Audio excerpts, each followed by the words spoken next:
começa agora mais uma edição do É o Bicho e hoje vamos falar sobre as abelhas nativas. Estamos em um meliponário, vamos conhecer as espécies, saber as diferenças, os comportamentos, vamos falar também sobre a produção de mel e falar sobre a meliponicultura. Ao meu lado está a bióloga Valquíria Mesquita, ela vai falar pra gente sobre esse novo formato da meliponicultura que já está tornando um empreendimento, é isso mesmo, Valquíria? Sim. Hoje dá para falar que a meliponicultura é um empreendedorismo, né? Quando nasceu na minha família, nasceu como um hobby, mas um hobby muito caro e acabou virando empresa. 5 meses atrás ela alavancou e aí ela fez com que a gente tomasse várias atitudes. Inclusive dava aula como professora de biologia, química e tive que sair do serviço para poder ajudar o meu marido no meliponário. Então, nasceu como esse hobby e foi crescendo. E hoje, quando a gente fala em empreendedorismo, não dá para você focar apenas naquilo que é lucro. Como professora de biologia, eu acho que o grande foco da meliponicultura é a conservação da biodiversidade. Tá? Hoje você vai conhecer aqui em torno de 13 espécies de abelhas. Meu marido vai mostrar para vocês, algumas vai dar para vocês filmarem, ver o comportamento delas, e isso é uma contribuição para a nossa sociedade. Até o nome, quando a gente pensou em Mambuca, nós queríamos traçar um caminho diferente. Enquanto se vê falar muito na sociedade, ações antrópicas negativas, ou seja, tudo aquilo que o homem faz para destruir, nós queríamos abrir um caminho que fizesse o contrário, que fizesse a conservação das abelhas nativas no ambiente urbano. E é isso que o Meliponário Mambuca está fazendo hoje. Nós estamos situados em um espaço urbano, porém ele atende todas as necessidades das abelhas.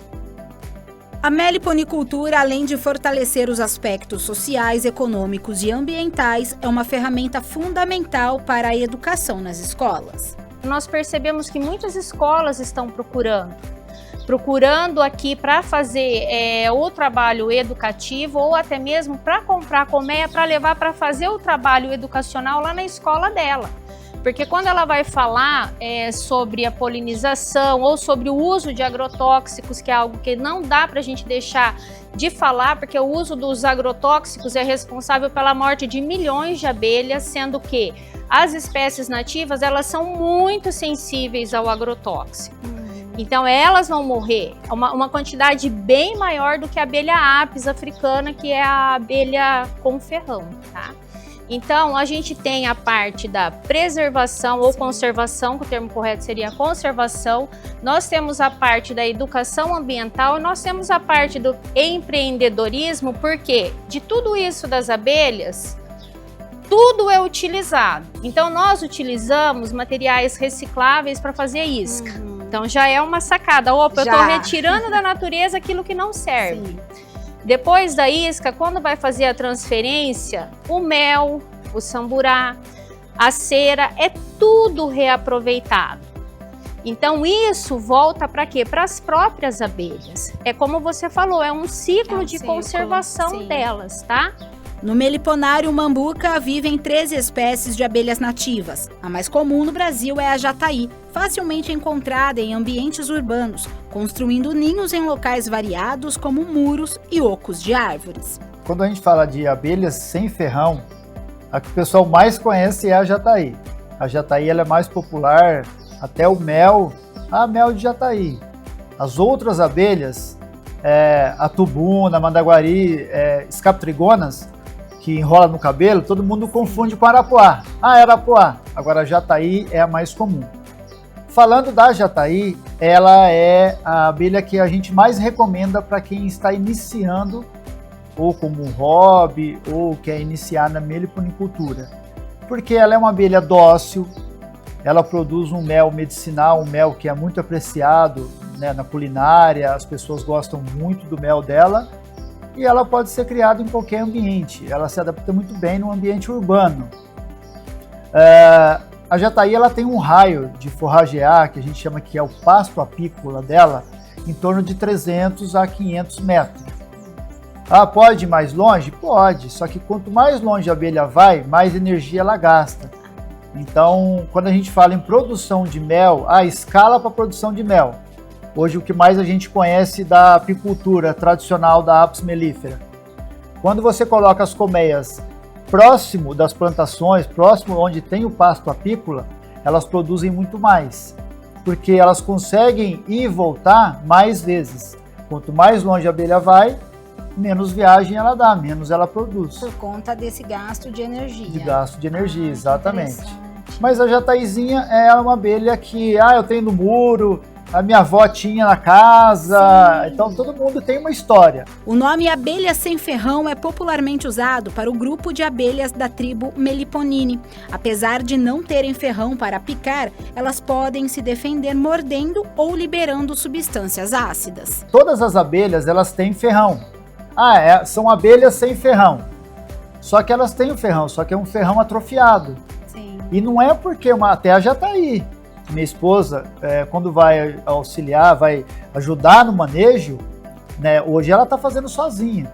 Ela usa um EPI, porque a jataí ela vem, gruda nos cílios, ela acaba se defendendo. É uma defesa, né? Ela não vai entregar a colmeia dela, entendeu? Então ela vai se defender. Cada espécie possui necessidades e cuidados específicos. A jataí, por exemplo, tem pessoas que querem jataí no apartamento. Sim.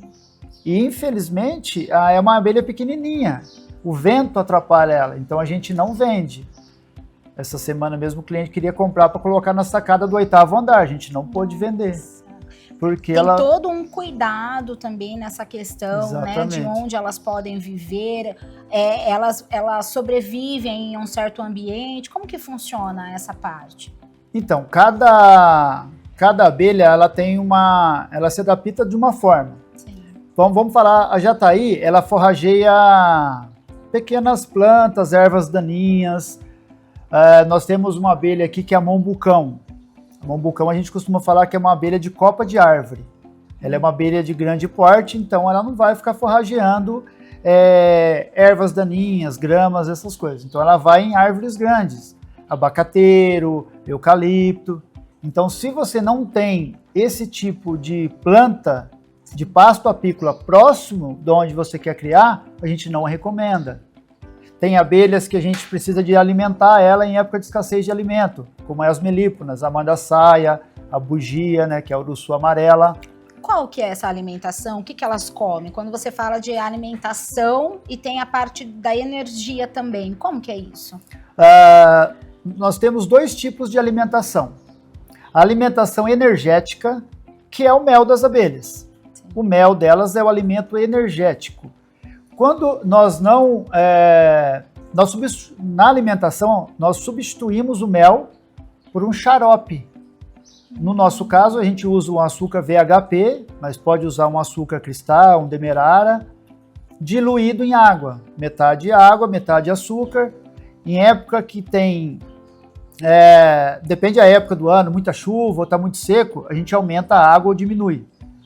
Tá uma época de muita chuva, a gente faz um xarope mais grosso, coloca mais açúcar do que água. Em época de escassez de alimento, as melíponas, a mandaçaia, a gente, no manejo que a gente fala que é olhar se a colmeia está saudável, quando a gente vê que os potes estão abertos e vazios, é porque ela está consumindo esse alimento dela, que é a reserva. A abelha não faz mel pra gente, viu? As pessoas, é bem interessante isso, né? É bom explicar. As pessoas acham que a abelha produz mel para mim. O mel é a reserva que a abelha faz para ela em época de escassez de alimento. Por isso que a gente tem que ter esse cuidado. Mas quando nós oferecemos esse alimento energético, a gente supre essa falta, né, principalmente em ambiente urbano, a gente tem uma deficiência de árvores com produção de néctar. Sim. O outro alimento é o pólen. Todo mundo conhece, sim, só que a gente chama de samburá, que é o das abelhas sem ferrão. O que é o samburá?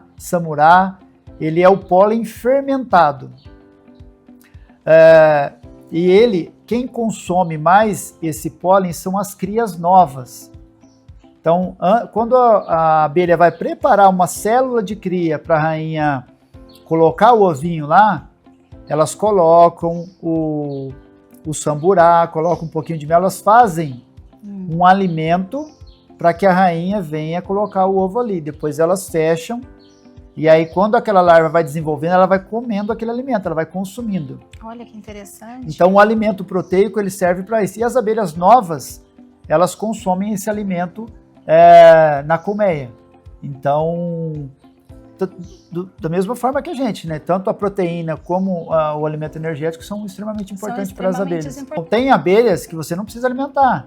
Uma borá, uma tubuna, uma mandaguari preta, jataí, não precisa alimentar. Uma vez a colmeia estabilizada, se você não tira o excesso de mel, o mel dela, que é a reserva dela, você não precisa de alimentar. É só manter ali. Só manter. O que acontece? Nós desenvolvemos um padrão de caixa aqui, onde o ninho da jataí, por exemplo, ele é um módulo só. Então a abelha consegue fazer o ninho e fazer a reserva de alimento em volta do ninho. E aí a gente coloca a melgueira. Por que a gente fez isso? Pensando na abelha. Durante seu ciclo de vida, as abelhas passam por um processo de metamorfose com 4 diferentes fases: ovo, larva, pupa e adulta. Uma abelha ela vive em média 50 dias. Pode viver um pouco mais, um pouco menos. Em época de inverno, onde algumas abelhas entram em diapausa, que a rainha para a postura porque falta alimento e as abelhas ficam dentro da colmeia porque está muito frio, coisa parecida, as abelhas vivem um pouco mais, porque elas não ficam trabalhando, não gastam energia. Mas uma média é 50 dias o ciclo de vida de uma abelha. Ela nasce até uma idade 20 dias, mais ou menos, vamos falar assim, ela faz trabalhos dentro da colmeia. A abelha, quando ela nasce, ela não voa. Ah, ela não voa? Não, ela fica fazendo o trabalho dentro da colmeia. E depois de quanto tempo que ela começa a fazer o trabalho externo? Então, a partir de 20 dias, aí ela já pode fazer o que a gente chama de campeiras, ela começa a trabalhar, tanto limpar a colmeia, tirar a sujeira da colmeia, porque as abelhas também elas fazem a faxina na colmeia. Ela tira a sujeira e joga fora da colmeia para a colmeia ficar limpinha. Ela vai buscar recurso lá fora. Então ela tem esse trabalho. Aí depois que ela sai da colmeia, aí ela vai fazer o serviço de trazer recurso, tirar até morrer. Ela trabalha e elas trabalham à noite dentro da colmeia e de dia buscando recurso. Então ela não para de trabalhar. Ela não para nunca. Não para. E todas as espécies fazem esse mesmo processo. Sim. Todas as abelhas passam por essa fase. O que muda é a rainha. Ah, tá. A rainha é ela que domina a colmeia. Né? Ela é, através do feromônio dela, ela que controla o equilíbrio da colmeia. Porém, o que acontece? Quando a rainha vive mais, tá? A rainha vai viver 1 ano, 2 anos, 3 anos aí, uma rainha. Depende da saúde fértil dela. Por quê? Porque a partir do momento que a rainha ela diminui a postura ou começa a enfraquecer, vamos dizer assim, as operárias elas vão eleger uma nova princesa, que vai ser uma princesa dominante e vai virar uma nova rainha. A borá é uma das abelhas que a gente mais gosta de criar, pela qualidade do mel, pela produção. É uma colmeia que tem muitas abelhas. Depois a gente fala a questão de números. Isso, eu ia até interessante. Quantas tem. Mas a borá, quando nós transferimos de um ninho isca provisório, depois a gente mostra também, para uma caixa, que vai ser a casa permanente, a gente observa muito se ela está saindo com sujeira da casa. Porque nós vamos mexer muito na estrutura do ninho dela, vai danificar alguma coisa. Então, se ela está tirando sujeira, limpando a colmeia, é um ponto positivo. Se ela está chegando com pólen, com néctar, é outro ponto positivo. Então, nós observamos tanto a saída de sujeira quanto a entrada de alimento, recurso. Acompanhamos o desenvolvimento da colmeia. Jataí, por exemplo, se ela está fraca, ela começa a diminuir as campeiras, ela fecha o pito. Então, opa, tem alguma coisa errada com essa colmeia. É um sinal, isso é um que é sinal, perceptível. exatamente. Uma escaptrigona, que elas têm um pito também. Elas fechou o pito, diminuiu o fluxo de abelha, opa, tem alguma coisa errada. Cada colmeia tem uma quantidade de abelhas que varia bastante dependendo da espécie. A mandaçaia é uma das que menos tem abelha. Vamos falar em média 400, 500 abelhas em uma colmeia. Nossa, bastante ainda, né? Mas ela é uma abelha de grande porte. Ah, a jataí, que é a que a gente estava falando, ela chega a 5.000 abelhas numa colmeia. olha. Porém, o que acontece? A jataí, ela solta muito enxame.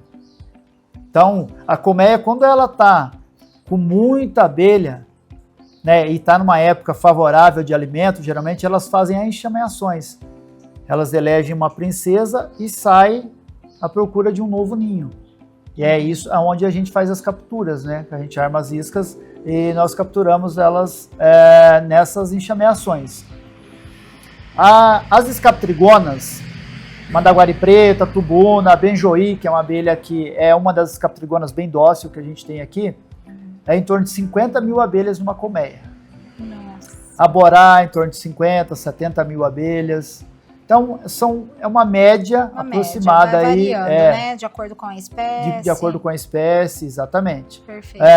A que mais a gente conhece, que é a Apis mellifera, aí, é em torno de 250.000 abelhas que tem uma colmeia, dependendo aí, né, quantos ninhos você coloca, o tamanho da colmeia. Então, tudo vai variar de acordo com o tamanho da colmeia. Sim. O que nós chamamos hoje de matrizes.